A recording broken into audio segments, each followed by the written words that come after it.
Butch, I don't know if you saw it last night. It's just, I've looked at it over and over again this morning.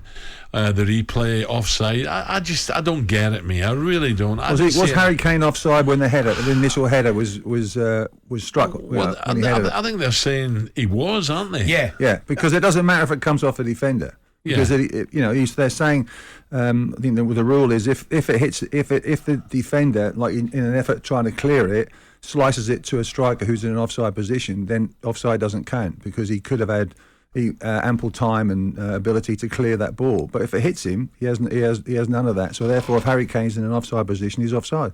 What about take it to the next step, Butch? I'm watching West Ham versus Bournemouth on Monday night, and you as a defender, the first goal that they get, it definitely hits Kerr's hand. Right, he's not trying to gain an advantage. The ball comes back and eventually Zuma scores. Second goal, left fullback Zamora, I think it is, goes to make a genuine challenge for the ball. He goes to block it, Terry. His arms, for me, are in a very natural position as he goes to block it. Ball clearly hits his arm and a penalty is given. I mean, I can't believe I'm saying it. I have got an unbelievable degree of sympathy, particularly for defenders now, in terms of the handball. Well, it's nice for you to have sympathy for defenders because you had none when you played. No, I think if you generally look at VAR, it's decided the referee, if he makes a clear and obvious error, the VAR intervenes. But then you have either a panel or a referee that decides. So you're still getting a referee that decides if it's a penalty or a goal or whatever it is, sending off. So it hasn't really changed with all this technology. There's not like a computer that will actually say and take that pressure off you and say that's a penalty, or like Hawkeye and things like that. That's out, that's in, all that kind of thing. So why, but why have VAR at the end of the day? Why have it? Well, do you understand? Because I don't. The handball rule. I have no idea what's handball now in the box or what isn't. It's open to interpretation by referees, which is what it's always been. Which has always been like that. So therefore, it's very. You can have one argument for one case, and then it's completely opposite with another referee. One referee will give it, another referee won't give it. So at the end of the day, scrap it. I think it's causing so much aggravation. It's causing so many problems.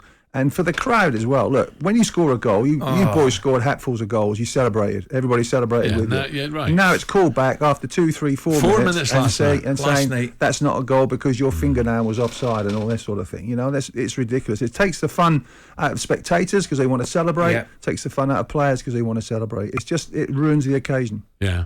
Tottenham booed off at half-time as well, which is weird, isn't it? And yet, there they are, third in the Premier. They need a draw down in Marseille, and hopefully they'll get that draw as well. But Marseille need to win as well. That's right. All four clubs, proper game. All four clubs in that group can go through. It's arguably the best group of the whole lot, with everything to play for in the final game. How do you see the Champions League? I've said earlier, I think City, Napoli and Bayern, look, the three, any one of them three can win it, but we shouldn't disregard the likes of Liverpool and other teams still in there. Real Madrid are still in there. I think you can disregard Liverpool. I don't think they're anywhere near any form now. I know you've got the final coming up, that's next year, but they're a million miles off it at the moment to what they were. I think Manchester City won't have a better chance of winning it. So you've got to look to them. But, Munich, without Lewandowski, Barcelona are out, of course, so he's not going to be there. So, but they still got Mane, they're still a threat, they're still very good. You never know, but I still think that Man City, if they really, really want to go and do it, and Pep doesn't produce some ridiculous tactics as he has done on a few occasions, I think they'll go and get it. Well, bizarrely, Terry, at 6 o'clock this morning, in Al's predictions for the Champions League, you ruled out Real Madrid and Chelsea, did you? Yeah, and I suddenly thought, it's ruling out the holders is a brave thing to do. At the moment, I just feel at the moment the three informed sides look, they look a little class above. In form now, but it's not one in December and November. It's, I agree. And of course, Haaland's going to have a break in the summer as well, so he's going to be fresh. How would you play Tim, Terry? How would you play Tim? Because he just looks a completely different animal. Well, I kicked him, but he can't do that. No, now. he But can't get away with that. I think you've got to be very cute with him, and you've got to double up as much as you can. You know he's going to run long, so why squeeze up? Why push? Deny the space. Deny the forward runs that he makes. If he wants to come deep, that's fine. Yeah, let him. There's midfield players there that can contest that.